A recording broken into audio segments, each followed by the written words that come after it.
Good afternoon, everyone.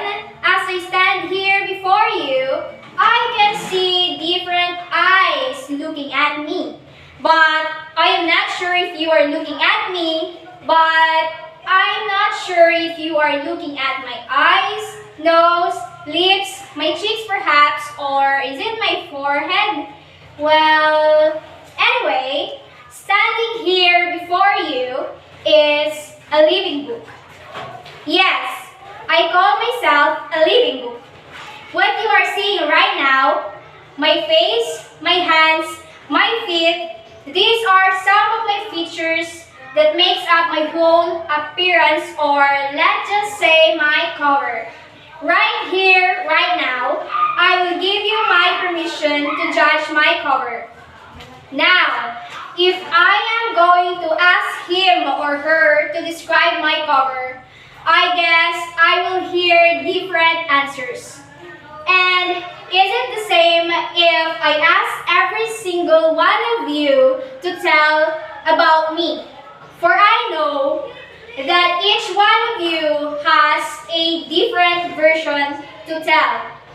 And regardless of the content, the way you will end the story may also differ.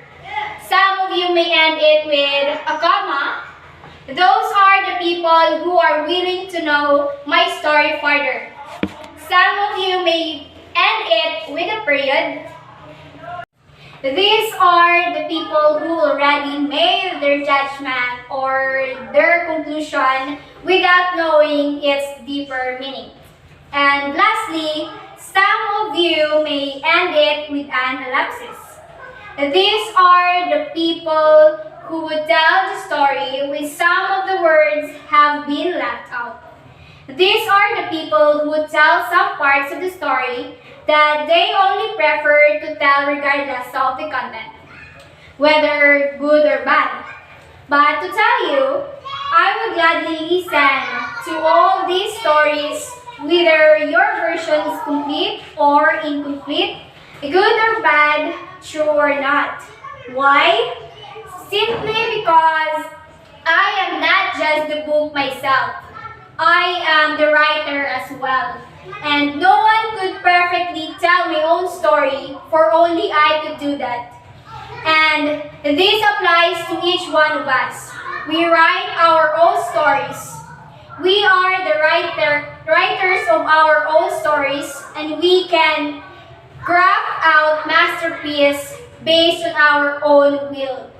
You may give the pen to someone else and ask him or her to write your story for you.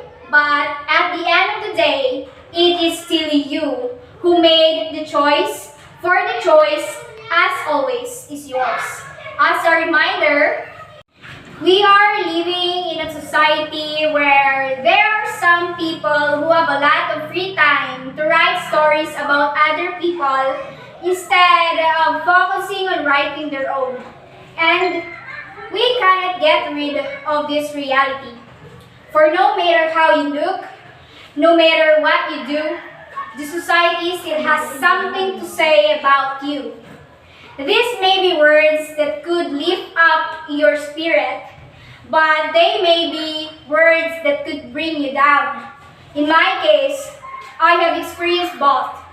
When I was senior high school, there was one teacher who really made an effort to help me boost my confidence. He was one of the few people who believed in me, who had faith in me that someday I can finally go beyond limits. I find comfort in his words, but this comfort turned into hatred. It was only some weeks left before graduation day when I learned that this teacher was dragging me down without knowledge. My cousin, who happened to be a student, told me everything. I learned that he was comparing me with my former classmates way back in junior high school, the salutatorian of our batch. What I just hated is the fact that he made me believe that I have the potential to gain my own light, just like those other stars shining in the night sky. But the way he compared me with my performer classmates was a big slap on my face. That I am just a stone among the diamonds, dreaming to become precious. My heart was shattered into pieces and I suffered from anxiety. But what is good from this experience is that I learned to love myself. I realized that the best thing to do here is to live up the true essence of being a writer. Just appreciate the effort of those people who try to make a revised version of your story but never ever dwell on it. Just listen to them. Do not close your doors from criticism and focus on those things. First, ask yourself of how you want to be known. And second, ask yourself how do you want your story to be told. Then, grab your pen, continue writing your own story as if it is the most beautiful story in the world, waiting to be told. And by doing so, never fail to love yourself and always remember this. Do not be a writer of fairy tales, be a writer of a reality.